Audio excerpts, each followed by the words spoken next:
没话少说。我眼为日月，安知却在叫我？眼前光芒为一扇门，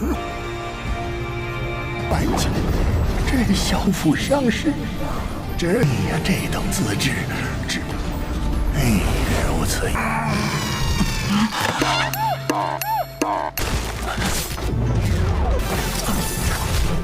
给我破！不会再有任何机会。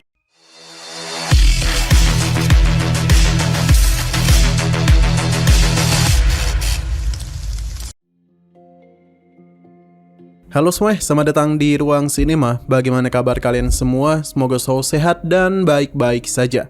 Sesuai jadwal, jadi pada hari ini kita akan kembali melanjutkan seri A Good Day to Ask-Ken, episode ke-6-nya. Tanpa berlama-lama, langsung saja kita mulai alur ceritanya. Di bagian sebelumnya, memanfaatkan kutipan dari buku PC rahasia Niwan Curian Ding Xuan, Suying berhasil memancing kepanikan Ding Xuan hingga dia itu menghabisi Wei Chu untuk menutupi rahasianya dan mengubahnya jadi energi spiritual berbentuk pohon. Kemudian, Niu Yanqi terbangun dan mencoba mengulur waktu melawan Ding Kuan, sementara Suying mempelajari kelemahan ilmu Nuwo.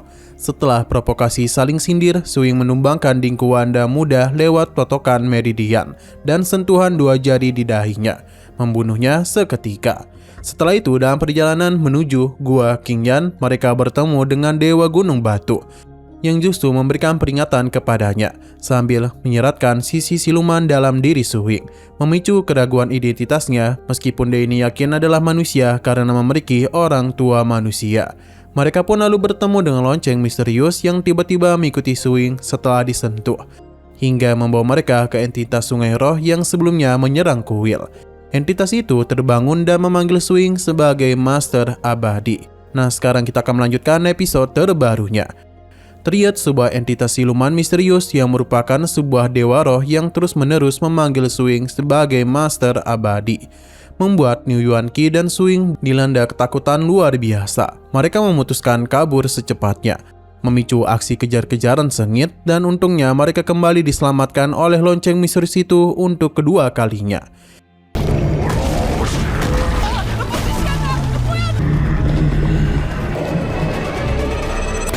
Ketika itu, Niu Yanqi masih penasaran kenapa Dewa Roh tadi memanggil Suying dan sebutan Master Abadi. Suying sendiri sama sekali tidak merasa dirinya pantas disebut begitu dan lebih memilih segera menjauh dari lokasi sebelumnya. Lalu, Niu Yanqi pun menyarankan agar mereka membawa serta lonceng itu, menganggapnya sebagai harta karun berharga. Suying sebenarnya berpikiran sama, tapi ukuran lonceng yang begitu besar jelas akan menarik perhatian kalau dibawa kemana-mana. Di luar dugaan mereka berdua, Niu Yanqi justru menyaksikan langsung bagaimana lonceng itu mengecil sendiri dan masuk ke dalam tubuh Suying. Sementara Suying sendiri sama sekali tidak menyadari kejadian itu, sampai bertanya-tanya kemanakah perginya lonceng tersebut. Saat Niu Yanqi hendak menjelaskan, tiba-tiba muncul peringatan langsung dari sang lonceng. Begitu Suying menggerakkan kepalanya, dia mulai mendengar suara lonceng bergema di tubuhnya. Tubuhnya pun terasa semakin berat dan wajahnya tampak menua secara aneh. Akhirnya lonceng itu buka suara di dalam ruang kesadarannya, bertanya apakah Suying paham konsep introspeksi dan visualisasi. Saat ini kultivasi Suying sudah mencapai tingkat energi dan darah, bahkan sudah menyentuh puncak tahap penyerapan energi. Sayangnya dia itu sama sekali buta soal introspeksi dan visualisasi. Padahal tanpa memahami kedua hal itu, tingkat kultivasinya mustahil bisa naik lebih tinggi lagi. Mendengar ada peluang memperkuat diri, Suying langsung memberi hormat dan meminta bimbingan penuh. Sang senior lonceng menjelaskan bahwa introspeksi berarti mengamati kondisi internal tubuh sendiri, membuka 5 organ dan 5 unsur energi, lalu memadatkannya menjadi energi primordial. Barulah segel misterius dalam tubuh manusia bisa terbuka. Suying merasa metode itu terdengar asing, tidak sesuai dengan sistem Master Nuwo yang selama ini dirinya kenal. Senior lonceng itu malah balik bertanya heran, apa itu Master Nuwo? Dia sama sekali belum pernah mendengarnya. Yang sedang dia bicarakan adalah jalur praktisi permuni energi. Suying pun balik bertanya apa pula itu praktisi permuni energi. Alih-alih menjelaskan panjang lebar lewat teori, sang senior lonceng memilih mempraktikannya langsung. Ia memerintahkan Suing memejamkan mata seperti sedang bermeditasi. Awalnya, senior lonceng mengira proses itu butuh waktu berhari-hari untuk dikuasai. Tapi di luar dugaan, hanya dalam hitungan detik Suing berhasil membuktikan kemampuannya. Membuka dunia batinnya sendiri hingga mencapai tingkat pertama yang disebut alam sihi atau dunia batin. 废话少说，我眼为日月，安知却在叫我？眼前光芒为一扇门。 Sementara itu, jauh di klan Yuan, salah satu dari 8 klan besar, hiduplah seorang wanita bernama Yuan Weiyang, putri dari klan tersebut. Dia mengakui terlahir di keluarga bangsawan memang membawa banyak keberuntungan, fasilitas melimpah, hidup terjamin, dan jalur kultivasi lebih mulus tanpa hambatan berarti. Tapi yang paling dia benci dari status bangsawan adalah beban tanggung jawab yang dipikul oleh keluarganya. Apalagi sebagai perempuan, setiap keluarga besar pasti menginginkan penerus dan kepala keluarga laki-laki. Intinya, seluruh anak dari keluarga bangsawan sejati tidak punya hidup untuk diri sendiri. Semuanya sudah jadi milik keluarga, semacam bayaran atas segala fasilitas mewah yang mereka nikmati. Yuan Weiyang sadar betul suatu hari nasib itu akan menimpanya. Tapi setidaknya hari ini bukan hari pernikahannya. Kondisi ini membuat pelayan tua klan Yuan, Paman Xiao, terkejut bukan main. Kalau hari ini jadwalnya latihan, kenapa dia itu berdandan begitu anggun layaknya seorang wanita sejati? Paman Xiao pun memintanya berganti pakaian. Setelah beberapa pilihan diperlihatkan, akhirnya Yuan Weiyang memilih pakaian bergaya pria. Sebenarnya dia ini sudah terbiasa dengan hal itu. Sebab sejak kecil selalu dibesarkan layaknya anak laki-laki. Bahkan mayoritas warga sekitar mengira Yuan Weiyang memang benar-benar seorang pria. Kembali kepada Suing. Pemahaman kultivasinya yang luar biasa cepat membuat sang senior lonceng benar-benar kagum. Menyebutnya sebagai anak yang begitu berbakat. Bahkan yakin bakat semacam itu sanggup menyaingi tuannya sendiri dari masa lalu. Melihat energi Suing yang begitu melimpah, senior lonceng meminta sedikit bagian untuk memulihkan lukanya sendiri. Sementara itu di luar, Niu Yuanqi melihat tubuh Suing berubah-ubah aneh. Kadang tampak gendut, kadang tiba-tiba kurus kering. Merasa lonceng itu sedang berulah mencurigakan, Niu Yuanqi pun mencoba menyelamatkan Suing. Tapi dia itu langsung mendapatkan peringatan tegas lagi dari sang lonceng, membuatnya tidak berani bertindak lebih jauh. 这小腹伤势，这等资质，如此。 Singkat waktu, 3 hari kemudian di Gunung Jian, sekelompok warga sedang mempersembahkan sesaji kepada dewa roh penjaga desa Gunung Jian, Daguan Lang.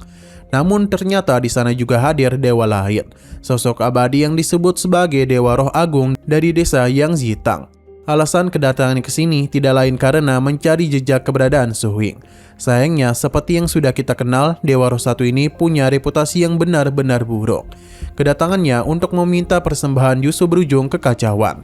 Karena selama ini di desa Yang Zitang, warganya tidak pernah putus memberikan persembahan dupa terbaik. Jauh berbeda dengan sambutan seadanya di Gunung Jian.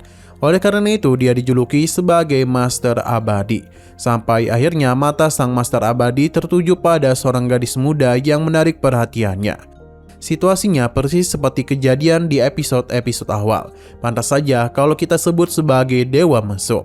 Kebetulan Gunung Jian adalah jalur lintasan yang harus dilewati oleh Niu Yuanqi dan Suing. Saat mereka tiba di sana dan tanpa sengaja menyaksikan proses persembahan itu, Niu Yuanqi langsung menyarankan mencari jalan lain. Sebab kekuatan dewa di hadapan mereka sudah jauh melampaui level dewa Gunung Batu. Awalnya Suing menyetujui saran itu, tapi hati kecilnya berkata lain. Dia merasa harus menyelamatkan gadis tersebut. Akhirnya Suing itu menuruti kata hatinya, menolak mentah-mentah usulan mengambil jalan memutar dari Niu Yuanqi. Kebencian dan dendamnya terhadap para dewa roh sudah tidak bisa dibendung lagi. Suing pun kembali menghadapi langsung sang Master Abadi. Di luar dugaan, kedatangan Suing justru mendahului sosok lain yang juga berniat menyelamatkan gadis itu. Ternyata King Bi sedang berada di langit atas, ikut memantau situasi. Tapi karena Suing lebih dahulu bertindak, King Bi memilih tidak menampakkan dirinya. Namun akhirnya dia tahu pria pertama yang dilihatnya saat terbangun dari tidur panjangnya itu bernama Suing. Tanpa banyak basa-basi, Suing langsung saja melayangkan satu tendangan telak kepada kepala Dewa Roh Desa Gunung Jian, hingga itu putus seketika. Seluruh warga yang menyaksikannya langsung lari kemana-mana. 去秦岩洞要紧。斗得好菜，元兄，我不想绕路了。血腥。 Sementara gadis kecil yang jadi korban tampaknya sudah kehilangan harapan hidup, hanya bisa bertahan mencari makan seadanya di sekitar situ. Yuan Qi segera memperingatkan Master Abadi bahwa tuan mudanya Suing sudah menghabisi banyak sekali Dewa Roh, bahkan berhasil mengalahkan 2 Master Nuo sekaligus. Dan tak lupa membuat kaki Dewa Gunung Batu terpotong dalam pertarungan sebelumnya. Jika dia itu masih sayang nyawa, sebaiknya dia ini segera pergi dari hadapan mereka. Akan tetapi, Master Abadi sama sekali tidaklah takut kepadanya. Merasa yakin kalau sosok-sosok yang sudah ditembangkan oleh Suing sebelumnya jauh lebih lemah dibandingkan dirinya. Pertarungan pun tak dihindarkan.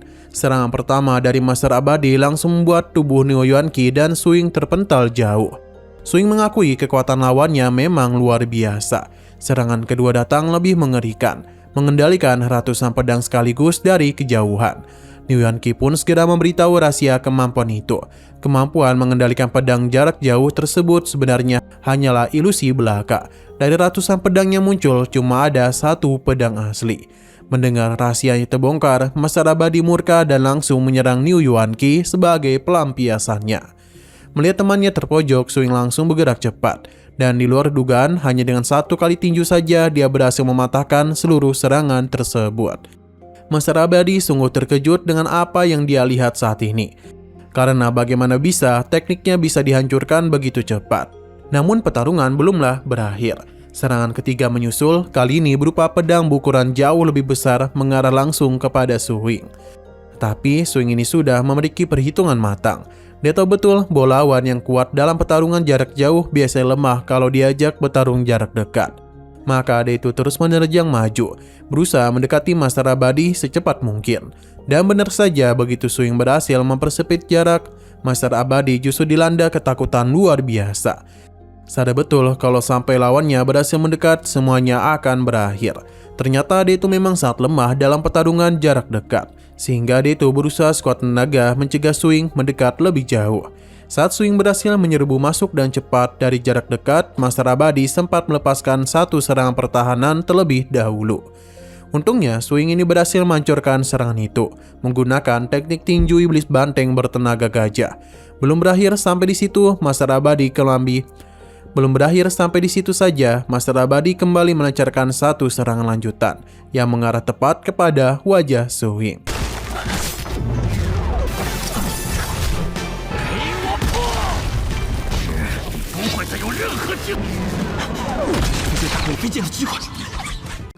Nah, sayang sekali lagi seru-serunya, episodenya pun harus bersambung dulu. Oke, sekian dulu pada video kali ini. Untuk video selanjutnya akan segera hadir. Jadi bagi kalian yang mengikuti series ini, langsung saja klik subscribe dan aktifkan loncengnya.